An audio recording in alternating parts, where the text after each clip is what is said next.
झारखंड विधानसभा के बजट सत्र का आज अंतिम दिन है। झारखंड विधानसभा के बजट सत्र के आखिरी दिन जैसे ही सदन की कार्यवाही शुरू हुई, कांग्रेस के विधायक प्रदीप यादव ने प्रधानमंत्री नरेंद्र मोदी के बयान पर सवाल उठाया है।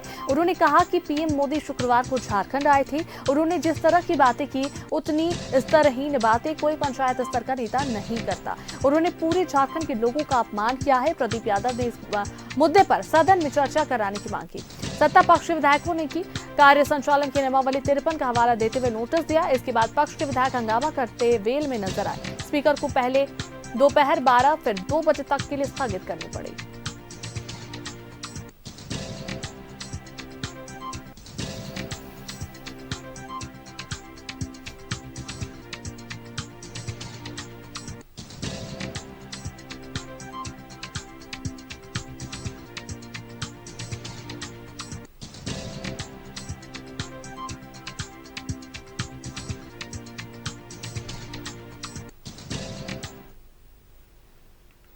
और इस पर अधिक बातचीत के लिए हमारे सहयोगी विपिन जुड़ रहे हैं हमारे साथ।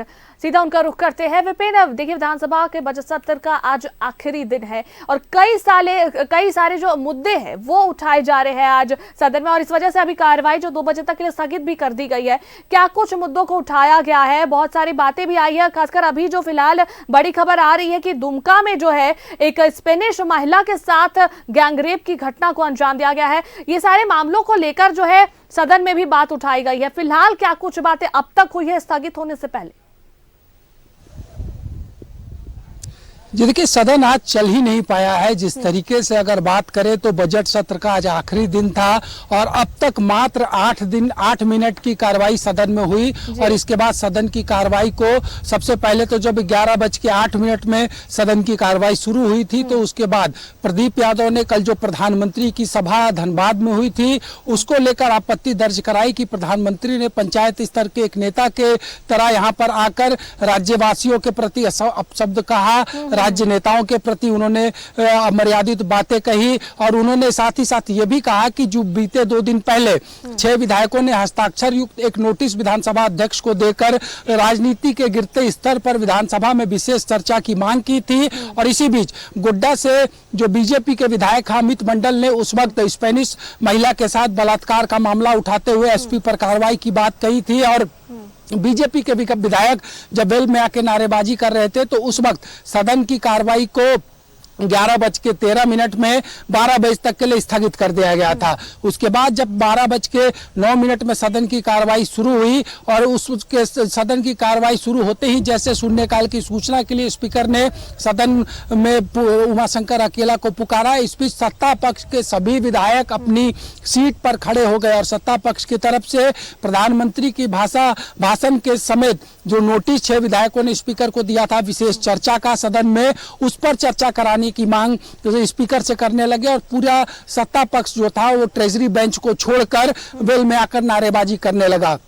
इस बीच बीजेपी के विधायक भी वेल में आके नारेबाजी करने लगे, जिससे सदन में जो गतिरोध उत्पन्न हुआ उसको देखते हुए स्पीकर ने सदन की कार्रवाई दोपहर 2 बजे तक के लिए स्थगित कर दी है। यानी कि आज पूरे जो 8 मिनट तक सदन की कार्रवाई चली उसमें एक भी प्रश्न सदन में नहीं आ सका। सिर्फ एक शून्यकाल की सूचना सदन में पढ़ी गई और हंगामे के बीच अंतिम दिन का प्रश्नकाल चल गया। अब जब दूसरी पाली में सदन की कार्रवाई शुरू होगी तो 4 महत्वपूर्ण विधेयक, एक निरसन विधेयक समेत निजी विश्वविद्यालयों का विधेयक पारित होना है। और जो अंतिम दिन की जो संसदीय व्यवस्था होती है कि विधायक गैर सरकारी संकल्प सदन में लाते हैं, तो कुल आज 42 गैर सरकारी संकल्प समेत 4 विधेयक सदन में आने हैं। आज दूसरी पाली में सदन की कार्रवाई लंबी चलेगी, अंतिम दिन है। तो अब जो रही से ही उम्मीदें थी कि अंतिम दिन बजट सत्र का प्रश्नकाल के माध्यम से लोकहित और जनहित के मसले उठेंगे, वो हंगामे की भेंट चढ़ गया। और अब अंतिम दिन के सेकंड पाली में सबकी नजरें होंगी कि जो 4 महत्वपूर्ण विधेयक समेत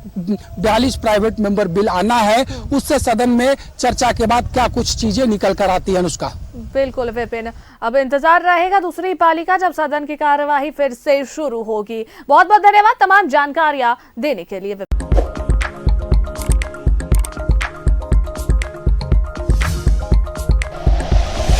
like and share videos, subscribe करें हमारा चैनल और प्रेस करें बेल आइकॉन। न्यूज़ 11 भारत, सच है तो दिखेगा।